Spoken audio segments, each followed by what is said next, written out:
Selamat pagi Bapak Ibu Saudara sekalian. Kita melanjutkan pembahasan dari kitab Kidung Agung ya. Kita masih di dalam pasal yang pertama. Kita membaca pasal 1 mulai dari ayat 15 sampai dengan pasal 2.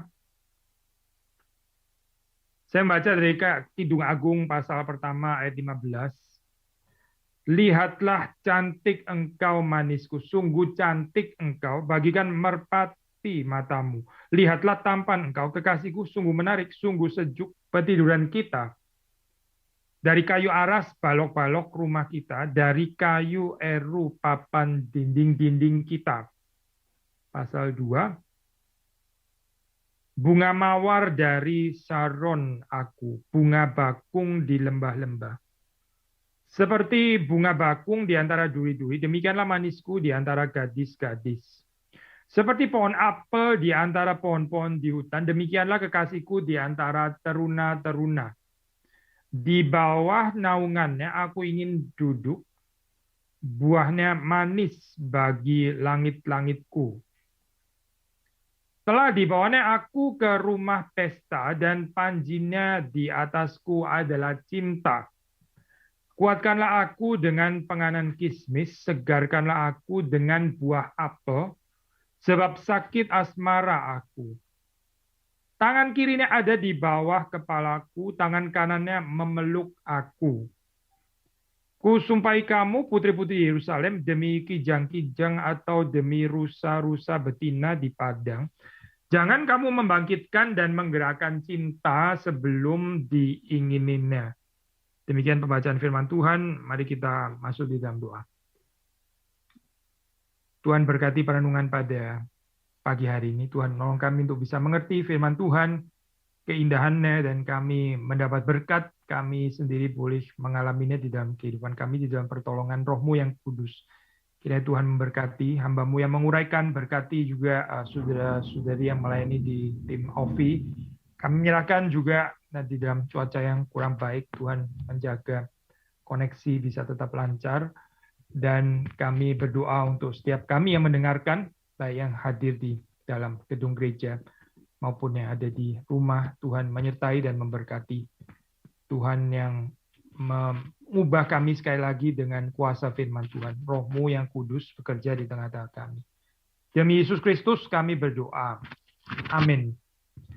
Ya, sudah, kita masih di dalam pasal yang pertama ya, setelah kita 3 kali pertemuan, maksudnya ini pertemuan yang ketiga gitu, dan kita memang katanya mengambil dari ayat yang ke-15. Kalau sudah membaca di sini apa itu judul khotbah kita ya, yang kita juga ambil dari judul yang diberikan oleh LAI ya. LAI memberikan judul mempelai laki-laki dan mempelai perempuan puji memuji. Ya, kedua mempelai yang saling memuji.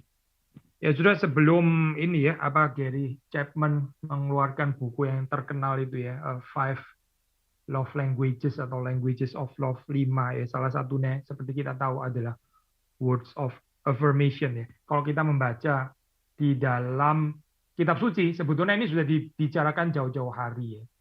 Saudara, ini jangan dimengerti sebagai satu kalimat gombal, rayuan gombal atau apa gitu yang nggak sincere dan omong kosong, dan bukan ya, tapi sesuatu yang diberikan secara tulus gitu. Ini aspek acknowledgement ya. Dan nggak perlu dibenturkan. Saudara perhatikan di sini ya, pujian kepada pasangan itu nggak perlu dibenturkan dengan apa penyembahan berhala lah atau apa gitu misalnya, atau enggak, saya nggak mau memuji, ntar dia jadi sombong lagi gitu misalnya. Orang yang mengatakan saya nggak mau memuji orang lain, saya nggak mau mengatakan kebaikan orang lain, terus kita pakai alasan ya itu nanti dia jadi sombong dan sebagainya. Mungkin bukan dia jadi sombong, mungkin orang yang nggak mau memuji itu yang hatinya itu sempit ya sebetulnya gitu. Yang hatinya itu pelit gitu, pelit pujian, yang nggak yang sempit lah saya hatinya. Hati yang sempit nggak bisa memuji orang lain. Hati yang sempit nggak bisa mengatakan kebaikan dari orang lain. Tapi waktu sudah membaca di dalam bagian ini ya, yang tentu konteksnya lebih sempit memang, yaitu dengan kehidupan pernikahan ya. Words of affirmation seperti dibicarakan ini ya di dalam dunia modern itu sebetulnya sudah ada di dalam kitab Kidung Agung ya. Kita membaca di dalam ayat yang ke-15 ya. Meskipun kita membaca di sini 16 dan 15 ini terjemahannya berbeda ya. Lihatlah cantik engkau ya. Ini kan perkataan daripada mempelai laki-laki. Terus kemudian lihatlah tampan engkau. Ini kan perkataan daripada mempelai wanita. Sebetulnya di dalam bahasa aslinya itu dua-duanya pakai istilah beautiful ya. Pakai istilah yang sama gitu. Cuma mungkin kita agak geli kali ya. Apalagi ditambah sekarang dengan apa ini? Boy band zaman sekarang kalau kita bilang cantik engkau gitu ya. Itu waduh tambah bermasalah kayaknya sekarang. So memang mungkin better diganti dengan tampan daripada pakai istilah cantik gitu ya. Tapi sekali lagi, sebetulnya kalau sudah membaca secara poetrinya ya, itu pakai kata yang sama sehingga betul-betul ada paralel di sana ya. Dan bukan hanya itu saya ada paralel-paralel yang lain yang nanti kita bisa saksikan ya. Tapi sebelumnya kita masuk dulu di dalam ayat yang ke-15 ya. Ayat ke-15 itu setelah memuji cantik engkau manisku, sungguh cantik engkau bagaikan merpati, dove, matamu ya. Itu merpati itu saya. Kenapa dipakai merpati di sini ya? Ternyata bukan hanya di dalam Song of Songs, di dalam Kidung Agung yang pakai merpati ini dalam kaitan dengan cinta. Bahkan ya meskipun ini apa Richard Hess misalnya ya, dia memberanikan untuk nafsir di dalam peristiwa ini ya baptisan Yesus di situ kan muncul merpati seperti kita tahu itu Roh Kudus ya, Roh Kudus dalam bentuk burung merpati. Tapi Richard Hess mencoba untuk menafsir bagian ini ya, tetap ada kaitannya dengan love ya. Kaitan image of doves ya sebagai simbol dari cinta itu attested ya, itu dinyatakan di dalam peristiwa baptisan Yesus itu. Kita baca ya, saya misalnya di dalam Matius, saya percaya ayat yang seharusnya tidak asing untuk kita ya, Matius pasal 3 ayat yang ke-17 saya membaca untuk kita semua. Lalu terdengarlah suara dari sorga yang mengatakan, inilah anakku yang kukasihi, perkataan Bapa. Anakku yang kukasihi, kepadanya lah aku berkenan. Sebelumnya, di dalam ayat 16 dikatakan di situ bahwa langit terbuka dan ia, Yesus maksudnya, melihat roh Allah seperti burung merpati turun ke atasnya. Ini tafsiran yang menarik itu, karena biasanya jarang ya mengaitkan Roh Kudus, mengaitkan doves, apalagi di sini ya, mengaitkan burung merpati dikaitkan dengan cinta, dikaitkan dengan kasih. Indeed, ayat 16 dan 17 ini memang nggak bisa dipisahkan gitu. Jadi menurut Richard Hess ya, dove sebagai symbols of love itu ada di dalam ketiga Injil sinoptik, yaitu di dalam peristiwa baptisan Yesus ya. Nah, kalau sudah membaca di dalam Kidung Agung ini terus kemudian dikaitkan dengan mata ya, dikatakan mata. Apa sih simbolnya ini ya? Cinta. Kenapa pakai doves ya? Doves bisa pengertiannya banyak sekali gitu. Tapi salah satu yang kita bisa katakan adalah liveliness ya. Ada kehidupan yang lively ya. Not to mention juga waktu kita mau mengaitkan dengan ketulusan dan sebagainya juga mungkin termasuk di dalam spectrum of meanings atau range of meanings di sana ya. Maksudnya di situ dari mata ya, itu mengatakan sesuatu bahwa ada cinta yang keluar di sini ya. Sekali lagi ya, saya baca di dalam ayat yang ke-15 ya. Bagaikan merpati matamu gitu. Berarti ini bukan menggambarkan mata yang nggak ada cahaya, mata yang sayu, mata yang indifferent, yang cuek, apalagi mata yang penuh dengan kebencian gitu misalnya ya. Tapi ini adalah mata yang memancarkan cinta. Dari situ kita tahu ya bahwa perempuan ini mencintai mempelai laki-laki. Mereka melihat satu dengan yang lain. Mereka memandang mata dan mereka tahu ya dari pancaran mata itu ada cinta yang keluar gitu. Ya, sudah di dalam Kidung Agung seperti kita katakan kan banyak bermain di dalam senses itu kan kita sudah bahas. Kalau saya nggak salah di dalam pertemuan pertama event gitu ya. Panca indera itu penting gitu ya. Ini nggak banyak bicara tentang let's say philosophical reflection atau contemplating something atau reasonable contemplation atau Ini lebih bicara banyak tentang senses ya, tentang sensory perception. Sangat bersifat tubuh ya, melibatkan panca indera dan bukan seperti di dalam filsafat yang lebih menekankan di dalam rasional kontemplasi dan sebagainya, tapi di sini membicarakan tentang sensory perception ya, termasuk salah satunya sekali lagi di sini yang diangkat adalah persoalan mata di sini. Dari mata kita tahu kita juga bisa mengekspresikan cinta itu dari pandangan mata. Ya. Ini di dalam ayat yang ke-15. Lalu kemudian waktu kita membaca tanggapan daripada um, mempelai perempuan dia mengatakan again sebetulnya kalimatnya itu sama ya, istilah yang dipakai.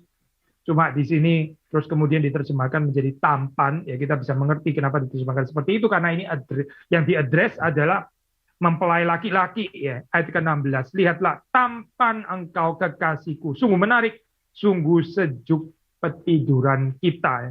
Sayang sudah di dalam bahasa bahasa Indonesia, tapi sebenarnya bukan cuma bahasa Indonesia. Even kalau saya tadi sempat lihat ESV ya, ESV sebenarnya juga nggak terlalu jelas ya di dalam hal ini waktu ayat ini ya.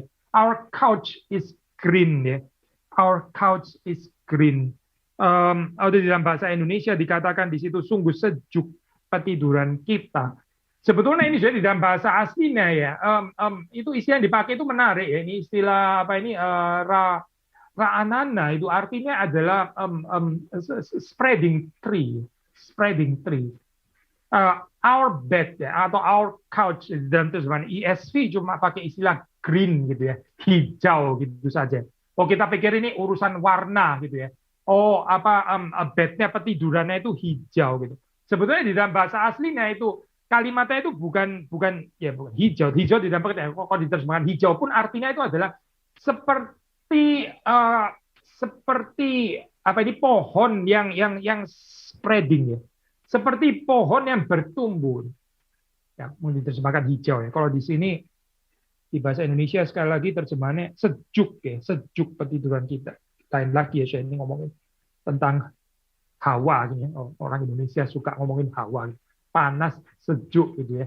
Kalau bahasa Inggris yang terjemahannya itu color, green, ya, membawa kepada suasana yang hijau-hijau gitu. Tapi sekali lagi ya, di dalam bahasa aslinya sebetulnya itu adalah ini ya Pak, pohon yang bertumbuh ya.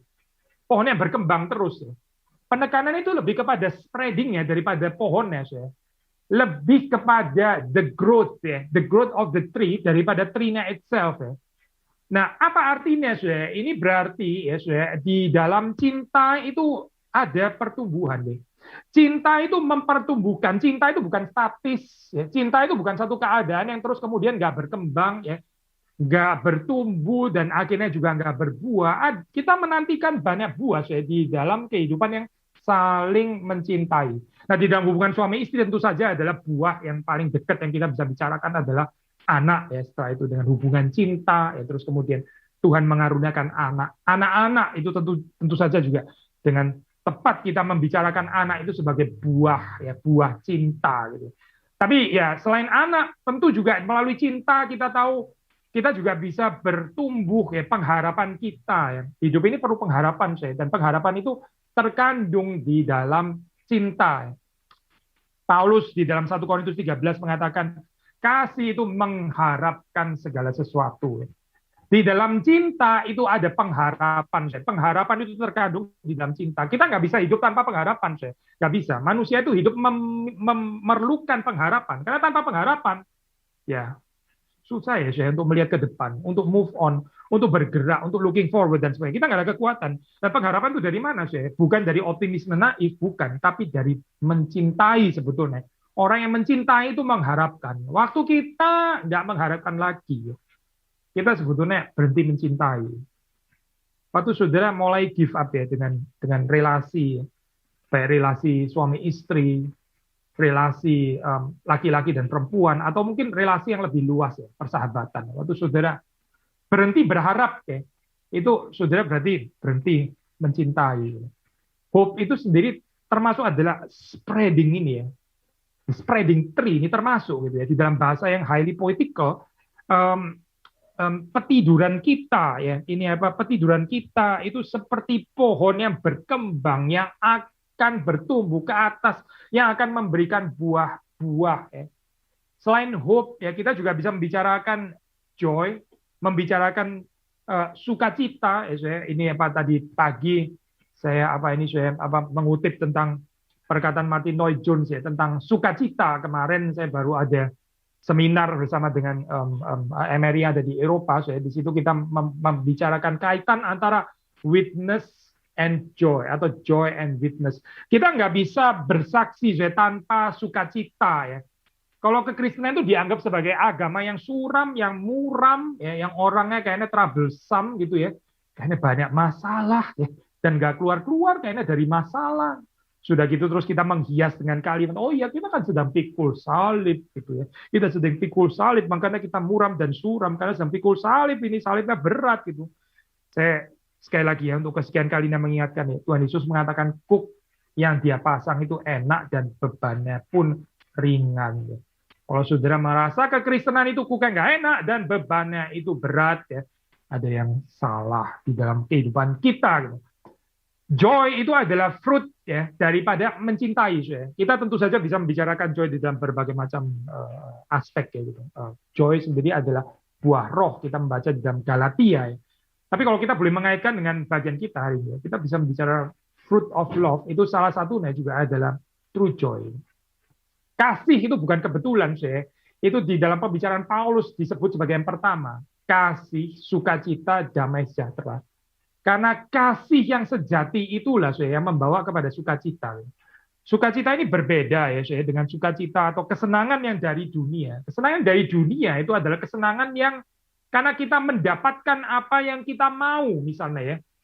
Kita memperoleh apa yang kita mau, terus kita mendapatkan itu seperti yang kita mau, terus kita menjadi sukacita. Ya. Ini sukacita kanak-kanak. Ya.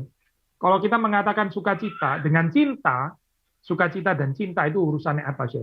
Justru waktu kita sanggup mencintai, ya, waktu kita bukan terus-menerus mengharapkan dicintai, tapi kita mencintai dengan aktif, ya. Nah, kasih yang mencintai itu, kasih mencintai, ini double gemopet. Kasih yang mengasihi itu ya, yang membuat kita untuk mengasihi, itulah yang memberikan sukacita yang sejati. Di dalam Alkitab dikatakan orang yang memberi itu lebih berbahagia daripada yang menerima. Orang yang mencintai itu, hidupnya itu lebih joyful. Orang yang kurang joyful, kurang mencintai sebetulnya. Sama seperti kita mengatakan di dalam cinta itu ada hope atau ada pengharapan. Di dalam cinta kita percaya juga ada sukacita yang sejati. Kalau kita mau lebih mengerti apa artinya sukacita Tuhan, ya jadilah seperti Tuhan. Tuhan itu mencintai. Tuhan itu mengasihi. Dia di dalam sukacita yang penuh. Dia adalah sukacita itu sendiri. Dia adalah kasih itu sendiri. Maka saudara dan saya belajar ya, spreading tree ini ya.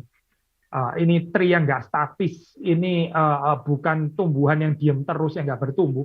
Tapi ini terus keep spreading ya. Terus menerus makin lama makin luas ya. Makin tinggi, makin berbuah. Apa itu buahnya? Again ya, setidaknya kita bisa membicarakan tentang pengharapan, membicarakan tentang sukacita ya. Nah, ini adalah akibat daripada cinta kasih mereka. Lalu kemudian kita membaca di dalam ayat ke-17 ya, ini ayat yang terakhir by the way ya, daripada pasal 1.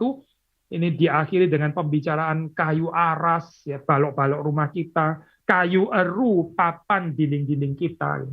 Nah, saudara, kalau kita membaca ya kitab Kidung Agung ini kan sangat bicara tentang natural world ya, membicarakan tentang alam ya yang adalah ciptaan Tuhan. Demikian juga cinta, cinta kehidupan suami istri ya itu ada di dalam konteks theology of creation.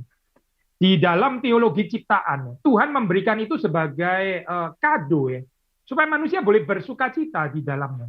Jadi Kidung Agung dan Theology of Creation, Kidung Agung dan Natural World ini hampir nggak bisa dipisahkan, bukan hampir, benar-benar nggak bisa dipisahkan sebetulnya gitu ya. Dan mungkin bukan kebetulan di sini, waktu di dalam ayat terakhir ini ditutup lagi juga dengan pembicaraan ya kayu aras, kayu eru gitu ya. Ini kan bicara tentang dunia ciptaan sebetulnya, bicara tentang natural use ya, natural use yang digunakan. Maksudnya gini manusia itu mendapatkan ini dari alam, tapi manusia itu menggunakannya ya dari alam itu ya dengan dia sendiri, manusia itu sendiri mengkultivate ya, mengelolanya. Jadi saudara melihat di sini ada dua hal. Ya. Satu, ini adalah pemberian Tuhan. Tuhan yang memberikan, ini created world ya. Inilah dunia Bapakku ya. Di dalamnya kita bersukacita karena Tuhan yang memberikan ini ya. Kita bersukacita di dalamnya karena ini created by my Father. Ini adalah dunia Bapakku. This is my Father's word ya, kita menyanyikan seperti itu. Di sisi yang lain, kita mengatakan bahwa karena ini bukan cuma bicara tentang kayu aras, tapi kayu aras yang menjadi balok-balok rumah kita, bukan bicara cuma tentang kayu eru, tapi bicara tentang papan dinding-dinding kita. Maksudnya ada culture ya di sini, ada cultivate. Alam itu dicultivate. Ini mengingatkan kita pada Kejadian pasal yang kedua ya. Untuk mengusahakan dan memelihara taman. Ya. Saudara perhatikan ya. Yang kita mau tekankan di sini ada kata mengusahakan. Memelihara sih iya gitu, tapi memelihara bukan berarti terus kemudian jadi environmentalist yang nggak boleh sentuh sama sekali alam gitu misalnya. Karena alam itu sacred gitu ya, seperti Tuhan, itu bukan pandangan Kristen. Tentu saja ekstrim yang lain juga salah ya, mengeksploitasi dan menghancurkan alam. Tentu salah gitu, sampai merusak ekologi dan sebagainya. Jelas itu berlawanan dengan perintah yang dikatakan dalam Kejadian 2. Kita mesti memelihara kan tamannya. Tapi memelihara bukan berarti nggak boleh mengusahakan. Saya. Ada culture, ada cultivation. Nah, sudah melihat di dalam bagian ini ya. Ini again kayu aras ya, kayu eru. Ini adalah God's creation. Ini diberikan kepada manusia. Tapi manusia juga punya tanggung jawab untuk menjadikannya menjadi balok-balok, menjadi papan dinding-dinding rumah. Maksudnya apa sih? Mengapa mengakhiri dengan ini? Demikian juga cinta. Demikian juga relasi suami istri. Orang yang sedang jatuh cinta. Ini pemberian Tuhan. Ini di dalam konteks the beauty of creation. Tapi jangan nggak di-cultivate. Jangan tidak diusahakan. Kita nggak melihat tension sama sekali ya. Karena ini gift of God, maka terus kemudian, saya nggak boleh mengusahakan. Gitu. Saya nggak boleh sentuh. Ini bukan ekologi Kristen deh, saya bukan. Gitu. Ekologi Kristen nggak mengajarkan saudara nggak boleh ngapa-ngapain alam sama sekali ya. By the way, kalau sudah membaca dalam sejarah itu kan menarik ya. Itu di dalam zaman barok itu ada yang namanya French Garden. Ya. French Garden itu ya, itu apa palaces, istana-istana yang ada di Eropa itu dari zaman barok. Itu saudara pergi ke bagian belakangnya itu selalu ada French Garden di sana. Bentuknya itu geometrical. Itu highly geometrical ya. Dari situ kita bisa melihat bahwa mungkin kita bisa ada kesan French Garden ini so artificial gitu ya, sangat artificial ya. Setidaknya mau menyatakan bahwa ini ada sentuhannya manusia, gitu. Ada sentuhannya manusia. Tapi terus kemudian di dalam zaman ya a little bit later ya, di dalam zaman Enlightenment itu, jadi sedikit later gitu ada aliran baru namanya English Garden. English Garden itu kontras dengan French Garden. French Garden itu menyatakan campur tangannya manusia. Ya demikian rupa sampai bahkan itu apa kelihatan bentuk-bentuk geometrikal ya, itu apa artificial gitu. Sangat ada campur tangan manusia. Tapi English Garden mereka dipengaruhi oleh ini ya, worldview deis. Deis itu mengatakan bahwa Tuhan ya setelah menciptakan itu dia nggak lagi berurusan dengan dunia ciptaannya. Jadi dia nggak sentuh lagi. Di dalam dunia ciptaan itu sudah diberikan sistem, diberikan law ya, diberikan hukum-hukum ya yang nggak bisa diganggu gugat. Dan Tuhan happy dengan itu, lalu dia ya nggak perlu ada intervensi apa-apa dengan dunia ciptaannya gitu. Nah, tentu dari perspektif teologi reform kita nggak menerima ini. Tapi yang menarik ya, orang-orang yang mencetuskan aliran English Garden ini kan manusia created after the image of God ya, karena Allahnya itu adalah Allah yang nggak menyentuh dunia ciptaan, yang menciptakan saja, terus kemudian nggak ngapa-ngapain ya, dia nggak berurusan dengan dunia ciptaannya. Maka English Garden in contrast to French Garden ya, mereka mengatakan demikian juga alam itu kita jangan sentuh gitu, as natural as possible. Itu French Garden itu ngawur itu apa dibikin kayak geometrical, itu bukan alam itu, jadi nggak karu-karuan gitu ya, jadi artificial ya.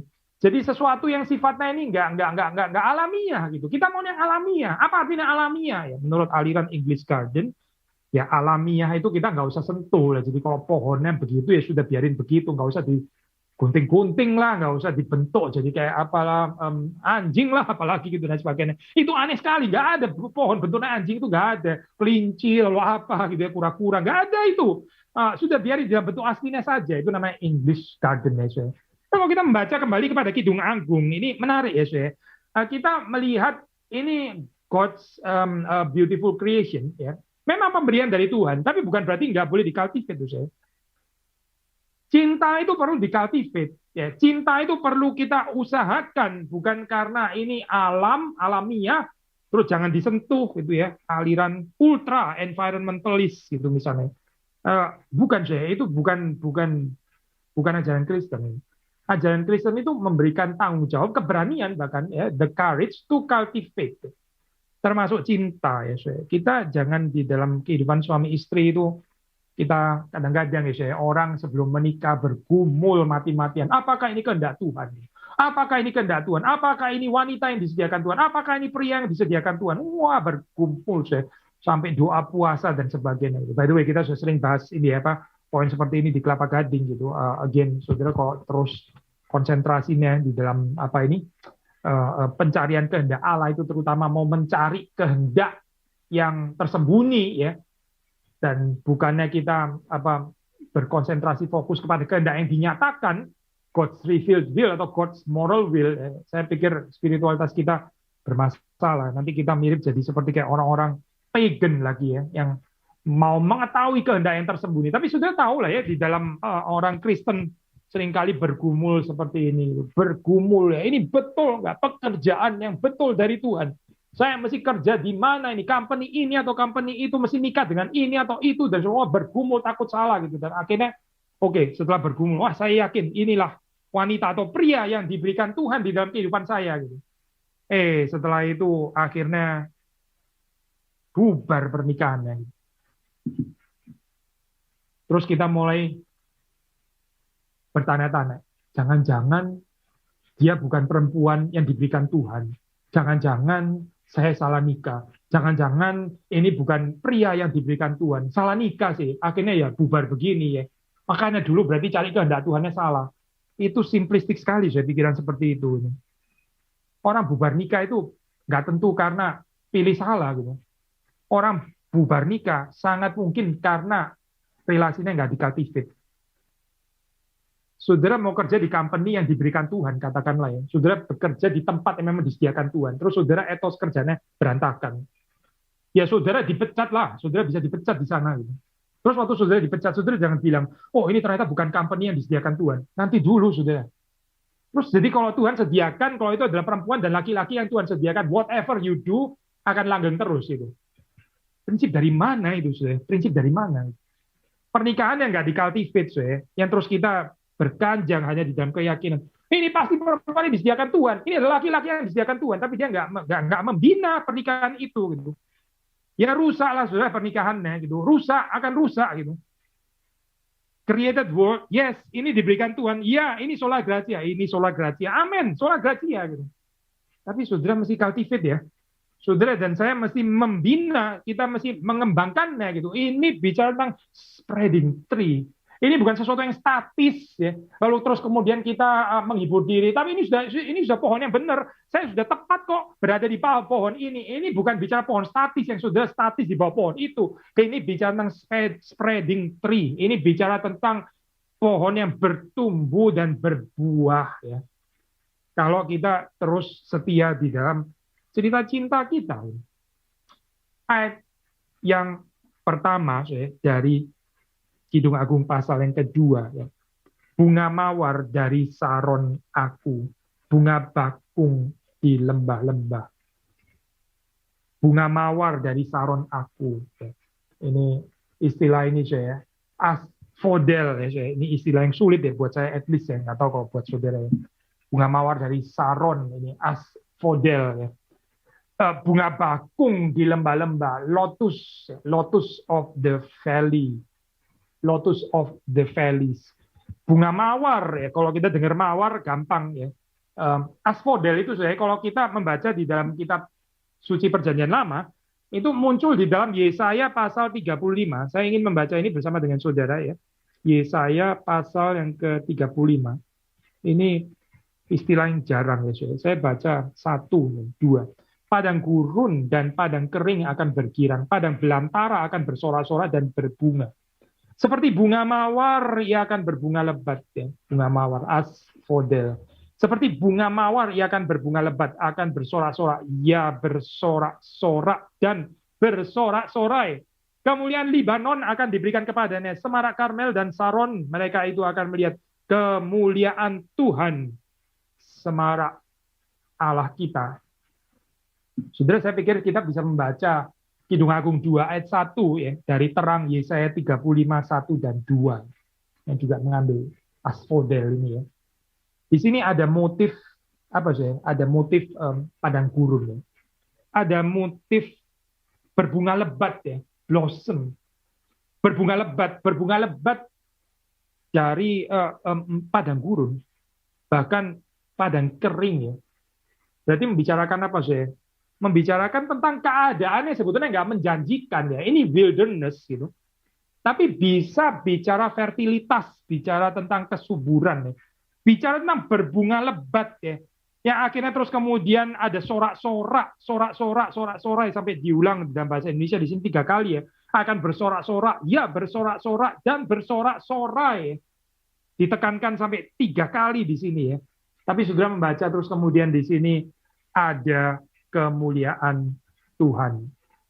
Yesus di dalam Kidung Agung itu ya, nggak membicarakan Tuhan seperti kayak Tuhan ya, ini mirip seperti kayak kitab Esther, mirip seperti kayak kitab Rut gitu ya, kitab-kitab yang nggak banyak bicara tentang Tuhan, tapi Tuhan sebetulnya di sini dia assume, sukacitanya Tuhan itu dia assume sebagai yang memberikan kemungkinan untuk sukacita ini, gitu ya. Yang memberikan kemungkinan untuk sorak-sorai. Nah ini apa mengingatkan kita kepada visinya Jonathan Edwards ya. Jonathan Edwards itu kan di dalam salah satu tulisannya ini ya, dia mengatakan Tuhan itu justru paling dipermuliakan ya. Waktu kita ya, ini kita itu paling bersukacita di dalam Dia. Tuhan paling dipermuliakan di sana.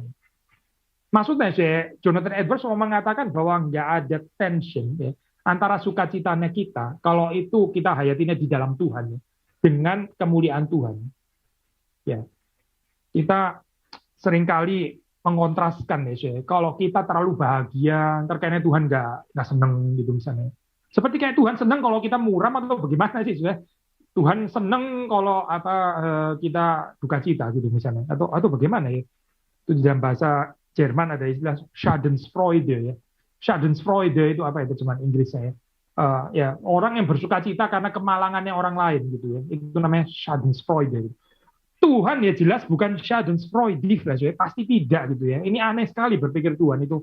Tuhan sendiri itu suka dengan Schadenfreude. Ya pasti tidak lah, tidak gitu. Dia sendiri menciptakan kita ya. Dia berbahagia kalau kita berbahagia. Gitu. Persoalannya ya kita ini seringkali berbahagia bukan di dalam Tuhan. Maka sudah melihat ya di dalam Kidung Agung, despite nggak ada bicara tentang kemuliaan Tuhan, nggak ada bicara tentang kesenangannya Tuhan, even nggak bicara tentang Tuhan di sini ya. Tapi ini satu space yang diberikan ini begitu luas ya untuk manusia itu bersuka cita. Tuhan sendiri juga menyediakan sukacita itu. Tuhan dipermuliakan waktu kita mengerti kenikmatan yang diberikan ini gitu. Kita jangan menahan sukacita, menahan celebration dengan merasa sungkan.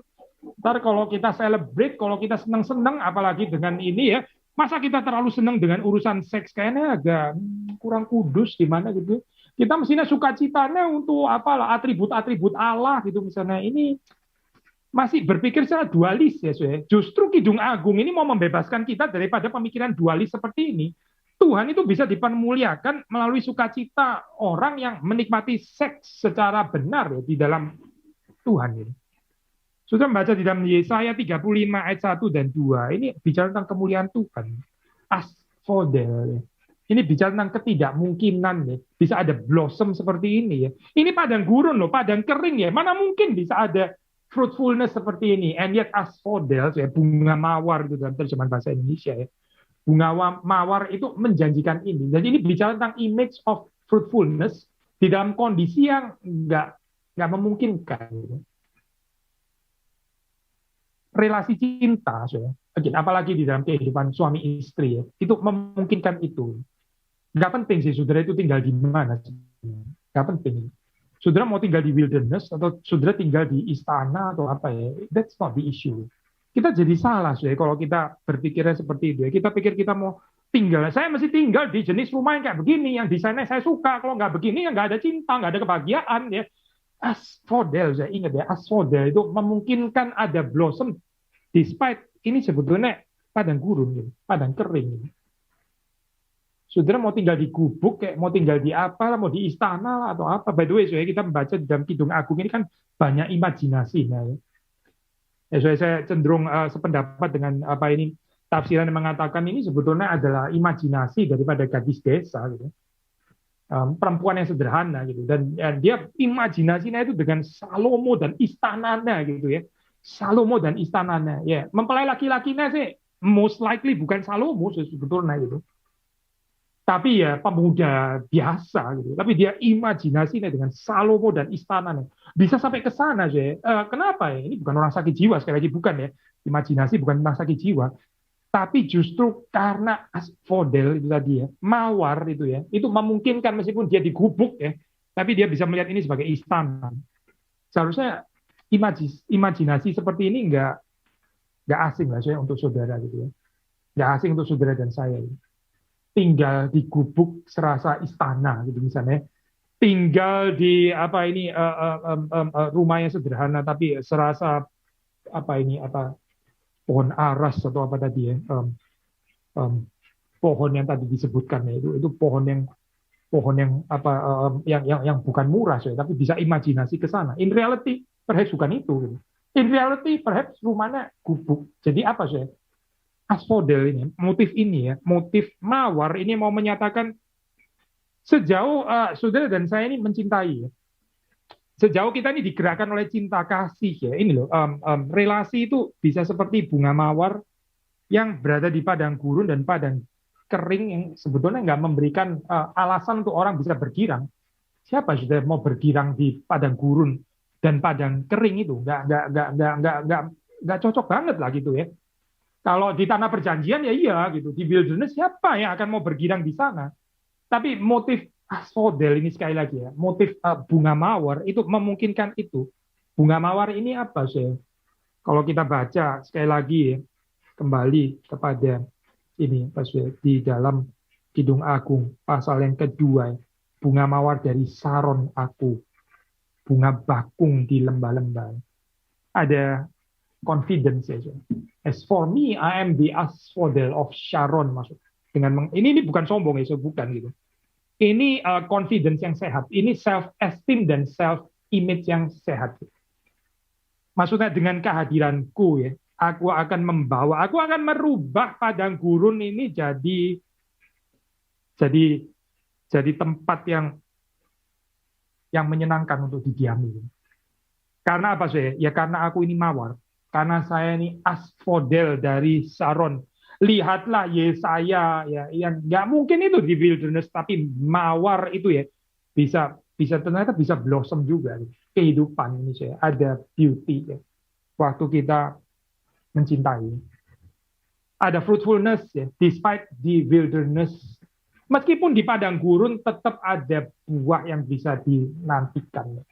Nah, bukan cuma itu, saya kalau saudara membaca misalnya di dalam satu Raja-Raja ya, pasal ke-7, saudara sudah akan membaca sendiri ya, satu Raja-Raja pasal ke-7 ini apa ini? Lotus itu misalnya ya. Dan tadi kita ngomong asphodel, sekarang kita ngomong yang lotus ya. Ini apa ini bunga bakung ya terjemahan di dalam bahasa Indonesia. By the way, saya bunga bakung ini sedikit berbeda, tapi kalau sudah membaca secara motif ya, itu sudah membaca ini dipakai untuk dekorasi di tempel ya. Bunga bakung itu dipakai sebagai dekorasi di tempel. Sedikit membaca 2 ayat 1 dari terang 1 Raja-Raja 7 ya. Jadi sekali lagi ya, saudara melihat di sini nggak ada dualisme kan, antara kebahagiaan cinta ya dengan temple, dengan cultic life, antara sikap ibadah kepada Tuhan, penyembahan kepada Tuhan, dengan kebahagiaan cinta, itu bukan sesuatu yang didualismekan, tidak gitu. Saudara, dulu saya pernah ini ya bukan Gary sih ya, ini apa supaya saudara nggak salah tafsir gitu. Saya orang yang belum punya pacar gitu, jadi bagaimana? Ini jadi mirip kayak di sinagog saya jadinya ya. Perempuan di sebelah sana, laki-laki di sebelah sana gitu. Di gereja orang nggak berani duduk bareng, seperti kayak orang nggak kenal gitu ya, sama pacarnya gitu ya. Karena apa ya? Karena pemimpin gerejanya bilang, lu jangan duduk sebelahan kayak begitu ya. Wah ini highly dualis ya, saya gambaran kayak begini ya. Seperti nggak happy ada orang happy, seperti nggak happy ada orang menjalin cinta gitu ya, nggak happy gitu. Itu dianggap sesuatu yang tabu, apalagi di gereja gitu ya. Lu kalau mau pacar-pacaran ya sudah di theme park atau apa gitu ya, pergi sana lah ke kebun-kebun apa gitu ya, silakan lah gitu. Petik stroberi barengan atau apa itu silakan. Tapi di gereja ya, ini hari Sabat ya, semua mesti berhenti dari pacaran gitu. Highly dualistik ya sesuai gambarannya gitu. Tapi kalau kita membaca Kidung Agung tidak ya, Kidung Agung nggak mengajarkan seperti itu sih. Ini bicara tentang bunga bakung, lotus ya. Lotus ini dipakai di mana sih? Ini dipakai untuk menggambarkan kehidupan cinta ya. Aku ini seperti mawar ya, seperti bunga bakung di lembah-lembah. Ternyata bunga bakung yang sama, lotus yang sama dipakai untuk dekorasi tempel, sudah dipakai untuk dekorasi bait Allah ya. Berarti sudah melihat nggak ada dualisme di sini antara kebahagiaan cinta dengan sikap ibadah di hadapan Tuhan. Semakin kita menciptakan dualisme ya, semakin kita kerepotan ya, semakin justru malah ini ironisnya ya, semakin kita menganggap itu tabu ya, semakin jadi berhala. Ya. Karena kita nggak mampu juga untuk menekannya gitu. Kita anggap ini sebagai sesuatu yang of lower class dan sebagainya. Akhirnya kita merasa agak sedikit jijik, tabu dan sebagainya ya. Kita nggak mau ngomongin tentang ini gitu. Jadi orang yang lebih religius somehow gitu. Tapi justru karena penekanan daripada aspek-aspek itu, akhirnya aspek-aspek itu tidak dikuduskan gitu. Nggak relate dengan penyembahan kepada Tuhan. Tapi Kidung Agung saya nggak menerima tafsiran itu. Itu bukan yang dinyatakan oleh Kidung Agung. Bukan cuma itu, di dalam ayat kedua dikatakan di sini ya, seperti bunga bakung di antara duri-duri. Ya, like a lotus among the thorns, di antara duri-duri. Demikianlah manisku di antara gadis-gadis. Ya sudah, kalau kita bandingin lotus dengan duri-duri ya nggak comparable at all ya. Mana keindahan bunga bakung bisa dibandingkan dengan duri-duri? Maksudnya apa sih? Thorn ini totally insignificant. Siapa yang akan bergumul gitu loh saya waktu sudah melihat bunga bakung sama duri terus sudah ini bagus mana ya? Setelah saya pikir-pikir, kayaknya kok saya susah ya ambil keputusan. Ini sudah gila lah kayak gituin. Ini sudah membandingkan mau ambil keputusan lebih bagus mana, thorn dan bunga bakung. Ini sudah usah mikir, sudah itu spontan saja. Sudah pasti bagus bunga bakungnya. Bunga bakung itu nggak comparable sama sekali dengan duri-duri. Nah ini demikianlah, sudah demikianlah. Ya.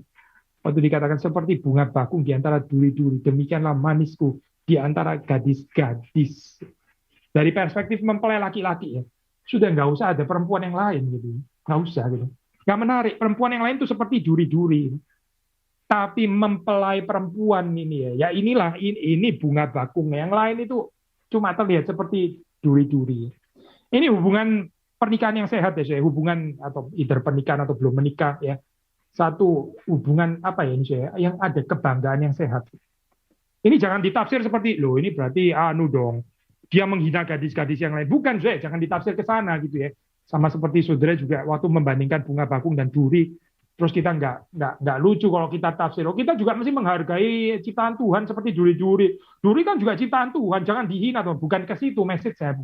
Tapi kalau membandingkan duri-duri dan bunga bakung, ya sudah jelas yang mana yang seharusnya lebih menonjol gitu ya, yang seharusnya lebih mencolok yang mana, kita jelas sekali kok sebetulnya gitu.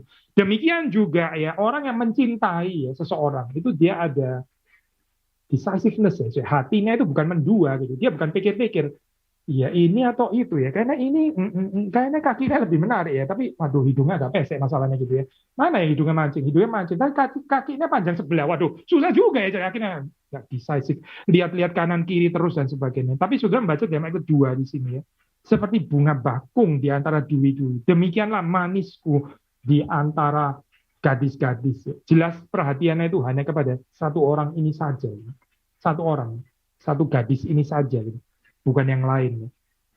Lalu dibalas ya di dalam ayat yang ketiga. Sebetulnya ini dekat sekali ya, saya kalau nggak mau dibilang sama, seperti pohon apel di antara pohon-pohon di hutan. Demikianlah kekasihku di antara teruna-teruna. Message yang sama mau mengatakan apa, saya? Di antara teruna-teruna, di antara laki-laki yang lain ya, cuma ada satu ini yaitu kekasihku ini ya, yang seperti pohon apel di antara pohon-pohon di hutan ya. Pohon apel, saya. Apa sih dengan apel ini ya? Apa yang kita mau mengerti dengan apel? Kenapa pakai apel di sini, saya?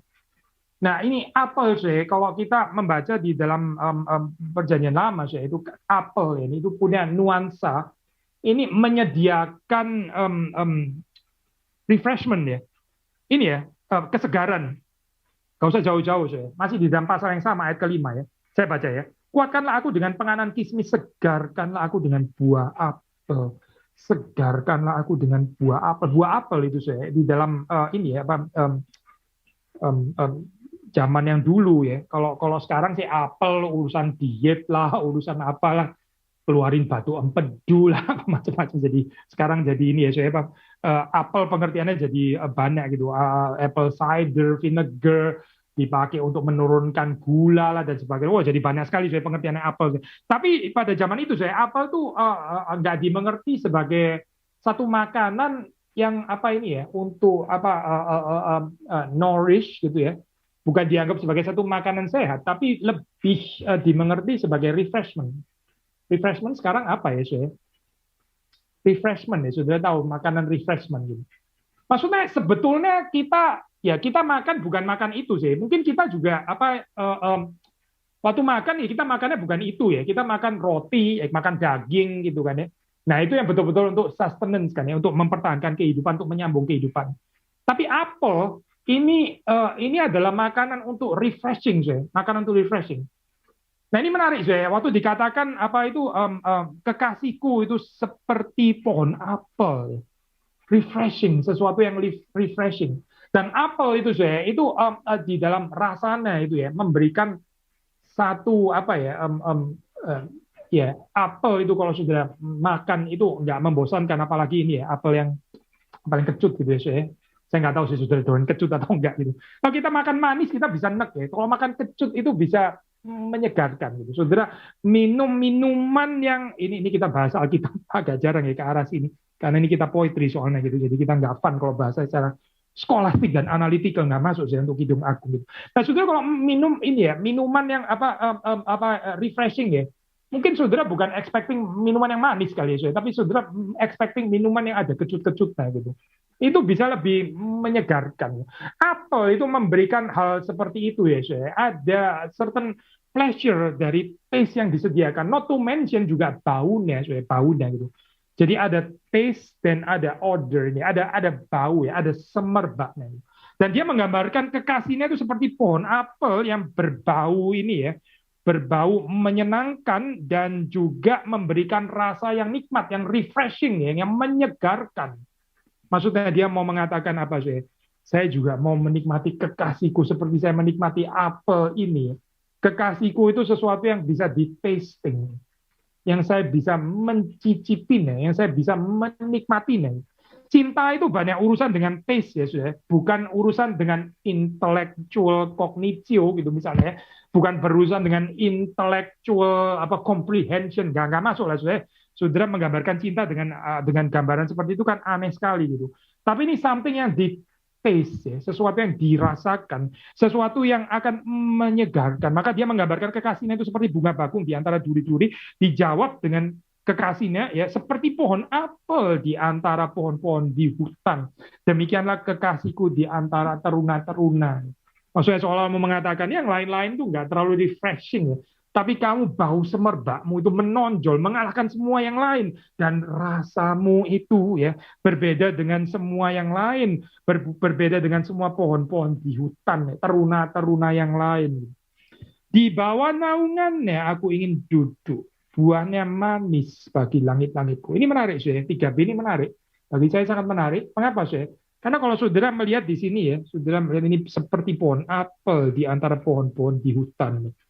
Kita kalau sebagai apa ini saya sebagai laki-laki terus kemudian perempuan ngomong kayak begini, seperti pohon apel, sebentar lagi lu gigit gua aja gitu ya, lu mau gigit bagian mana lagi nanti ya, ini menakutkan, ini cewek agresif ini kayak gini ya, masa saya seperti pohon apel mau diapain, dijilat-jilat di apa-apa, memang gua bau apa sih gitu, kita merasa ini pasti cewek yang ini ya pak, yang ngeyel gitu misalnya ya, yang dominating, yang tapi sudah lihat ya, 3B mengatakan, di bawah naungannya aku ingin duduk.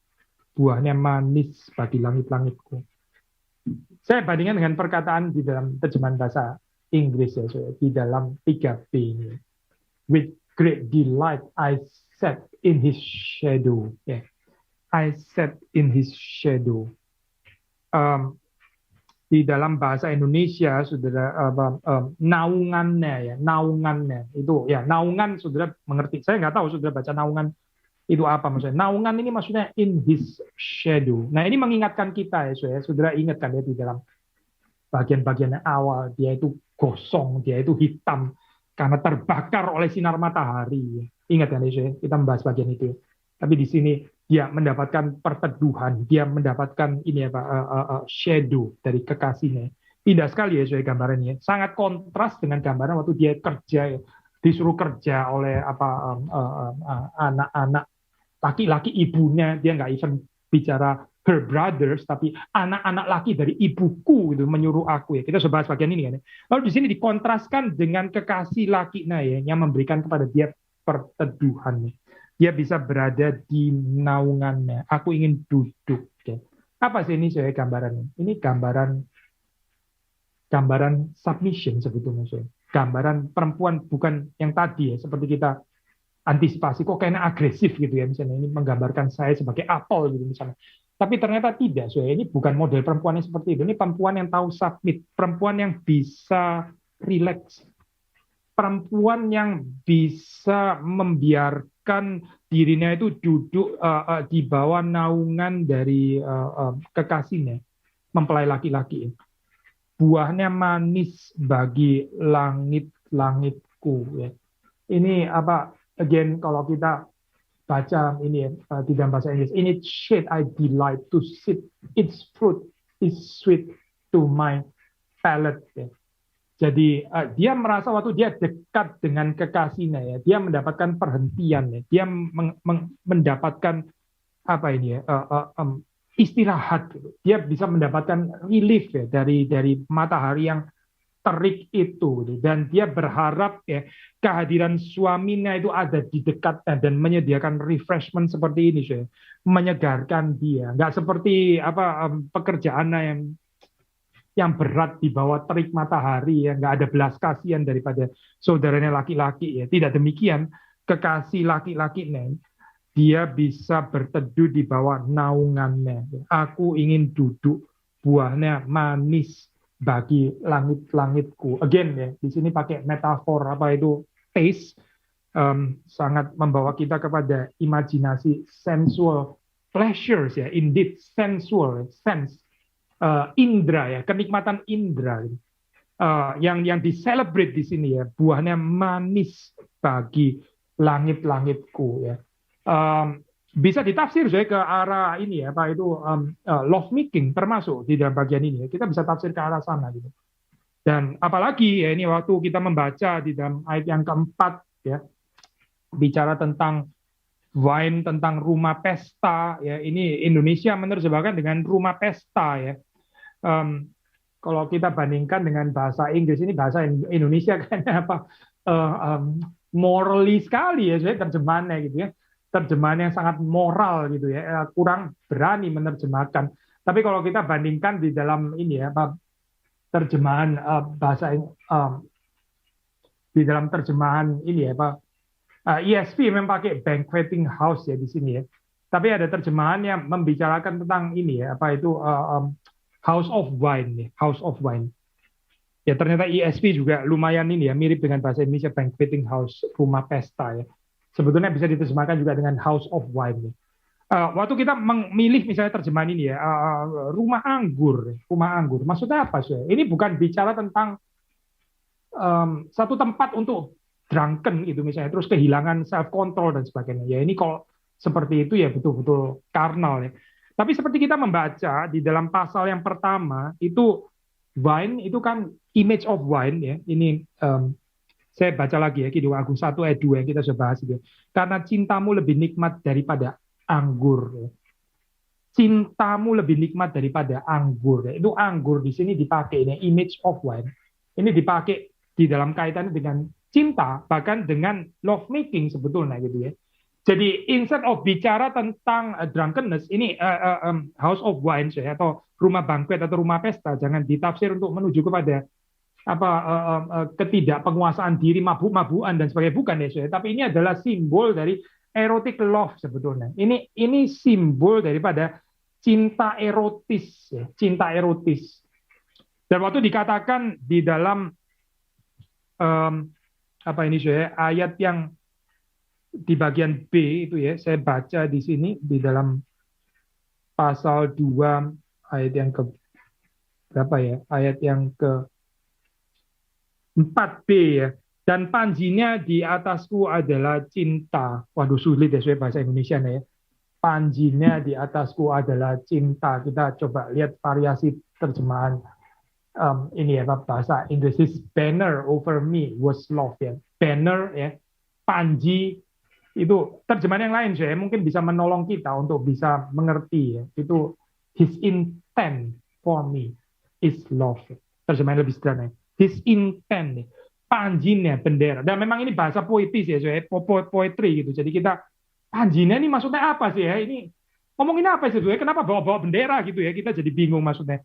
Mana ngajak ini ke pesta kok bawa bendera dan sebagainya. Itu kita jadi remote ya pengertiannya. Tapi yang dimaksud di sini sebetulnya dengan bendera, panji itu maksudnya dia punya intent ya. Dia punya intent.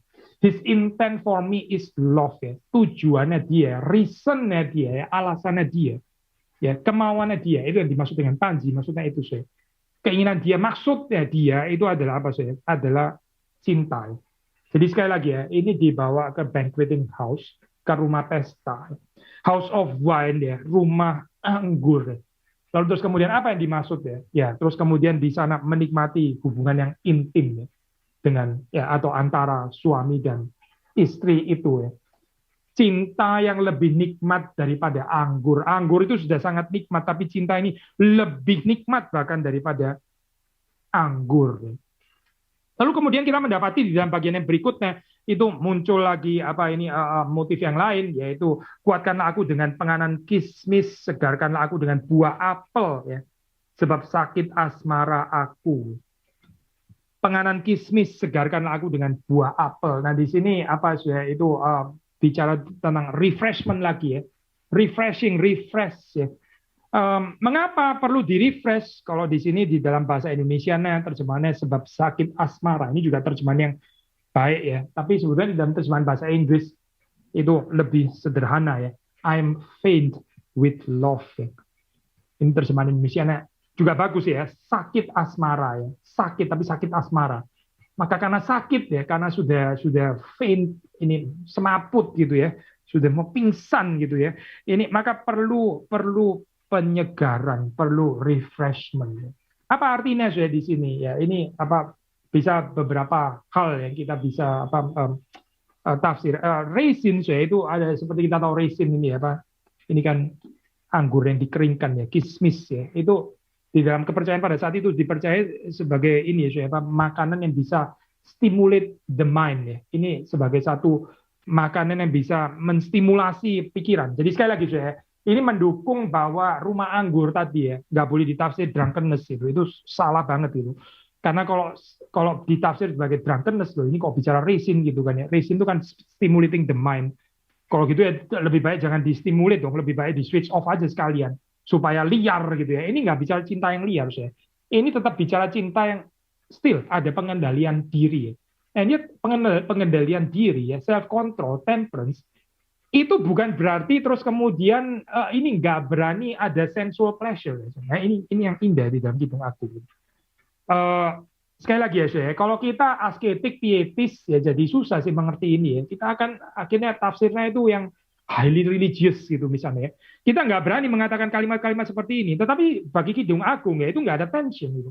Nggak ada tension antara memuliakan Tuhan, antara menikmati ciptaan Tuhan yang juga memuliakan Tuhan, dengan menikmati sensual pleasure yang juga adalah anugerah Tuhan. Itu nggak ada tension di sini. Gitu.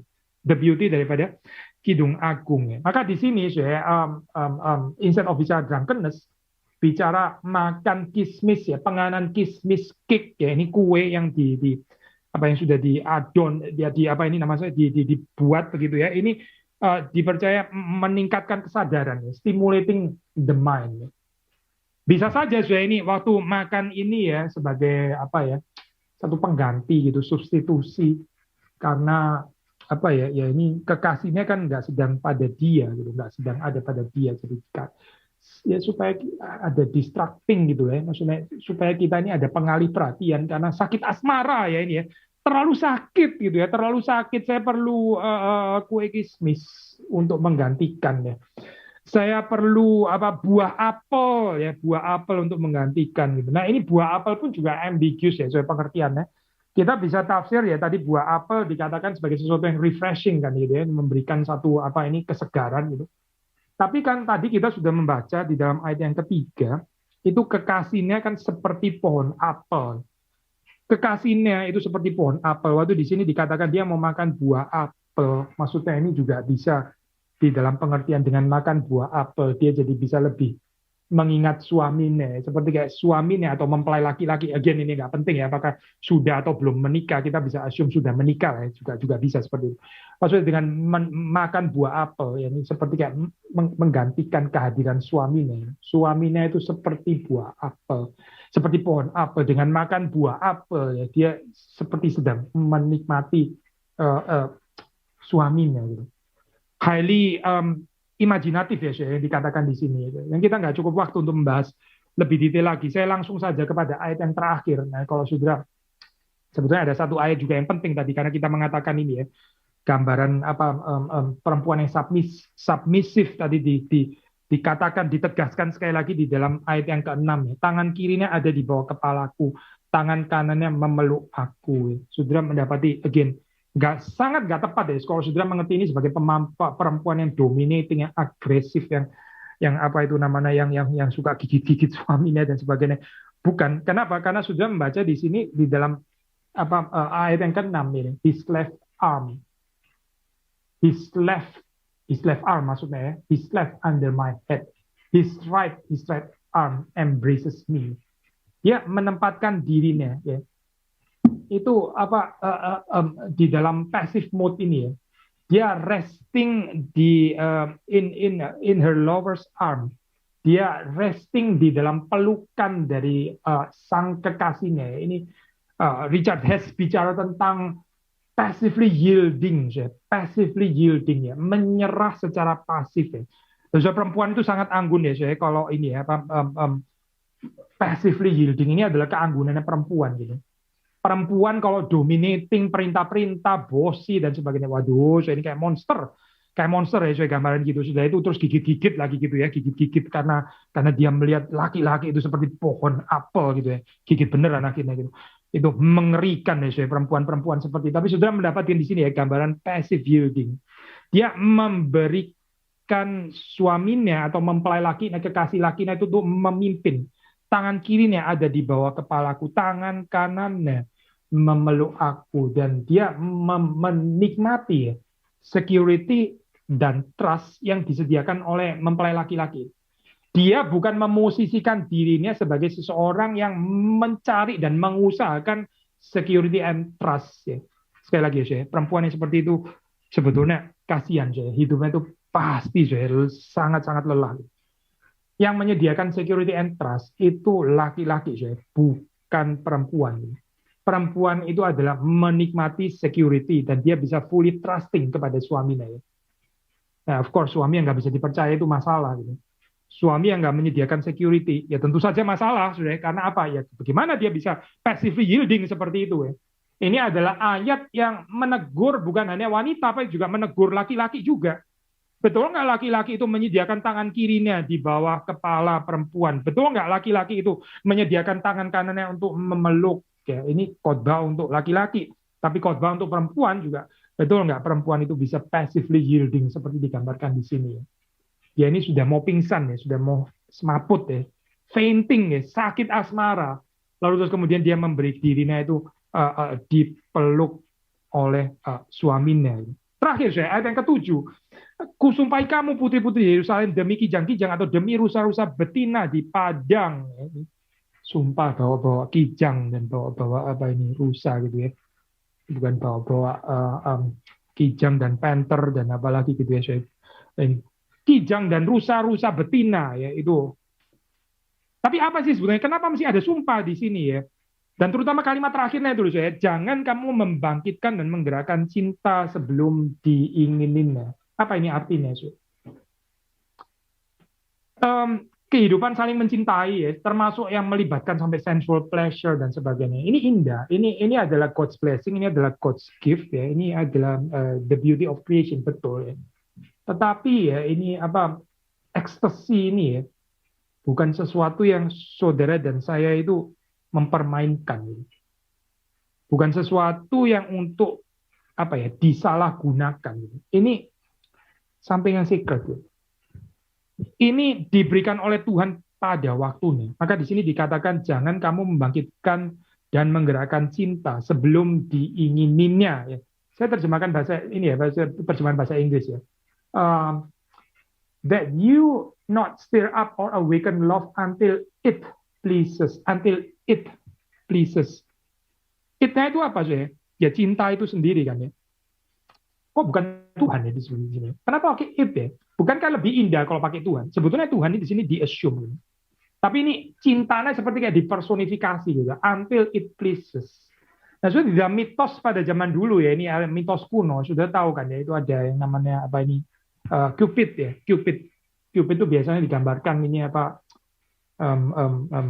laki-laki kecil yang agak gendut gitu ya, agak cabi, nggak apa-apa lah ya, dia masih kecil boleh gendut lah ya. Kalau kita sudah tua gendut masalah. Lalu terus dia bawa ini ya, saya bawa bawa arrow gitu kan ya, bawa arrow. Lalu orang yang kena arrow gitu ya, wah itu langsung ya kena arrow dari Cupid, wah langsung dia kena uncontrollable love gitu kan. Nah ini seperti mirip yang digambarkan di sini ya. Sebelum cinta itu menginginin ya. Jadi of course kita nggak mengatakan bahwa ini adalah ini sebetulnya cerita Cupid yang difotokopi atau apa, bukan itu poinnya. Tapi yang dimaksud di sini adalah cinta itu ada waktu di mana Tuhan itu yang memberikan. Kita jangan mendahului. Ya kalau kita mau tafsir secara sederhana, jadi aplikasi sederhana ya. Jangan masuk kepada premarital sexual intercourse ya sebelum pernikahan ya, namanya premarital gitu kan ya. Jangan menggerakkan cinta sebelum everything in God's appointed time ya. Ada waktunya Tuhan. Ini adalah pemberian dari Tuhan yang sovereign itu. Tuhan akan memberikan pada waktunya. Kita jangan mendahului Tuhan. Karena mendahului Tuhan itu bisa menyebabkan kita hangus karena hawa nafsu. Tapi kalimat ini juga sekaligus adalah penghiburan ya bagi saudara yang saudara merasa, saya kayaknya kok nggak diberikan karunia selibat. Saya ini orang yang mesti nikah. Haruslah, saya ini harus nikah.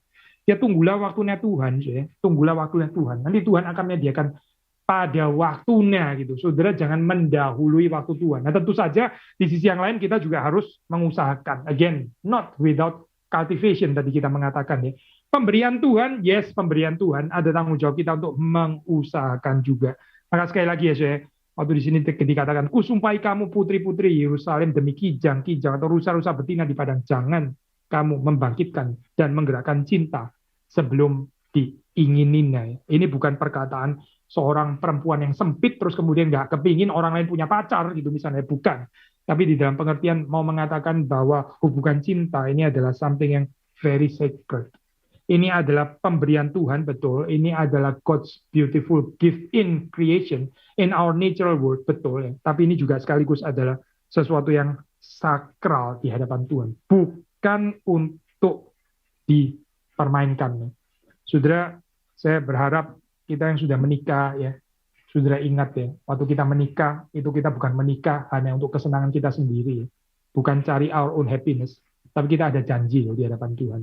Pernikahan itu sesuatu yang sacred. Kita nggak bilang nikah itu sakramen, memang betul sih, kita Protestan nggak mengatakan pernikahan itu sakramen. Tapi bukan karena bukan sakramen terus kita bilang ini jadi sesuatu yang biasa-biasa saja gini. Ini biasa seperti kayak saya makan, tidur, berak, kencing, bukan ya saya ini. Saudara jangan berpikir seperti itu gitu. Ini adalah sesuatu yang Tuhan sendiri itu menghargainya gitu. Ini adalah God's beautiful gift. Saudara jangan mempermainkannya. Kiranya Tuhan memberkati kita semua. Mari kita masuk di dalam doa. Tuhan, kami bersyukur untuk firman Tuhan yang kami renungkan di dalam keterbatasan waktu, dan kami berdoa supaya Tuhan nolong kami untuk lebih menghargai, entah kami yang sudah menikah, belum menikah, yang sudah memiliki hubungan cinta, atau mungkin yang masih sedang bergumul untuk mencari. Tuhan memberikan pada waktumu, dan Tuhan menolong kami supaya kami boleh menantikan apa yang Tuhan sediakan bagi kami. Kami juga boleh mengelolanya, mempertahankannya, mengembangkannya dengan satu sikap yang takut dan gentar di hadapan Tuhan. Kiranya Tuhan memberkati kehidupan keluarga-keluarga Kristen. Tuhan menguduskan kami semua.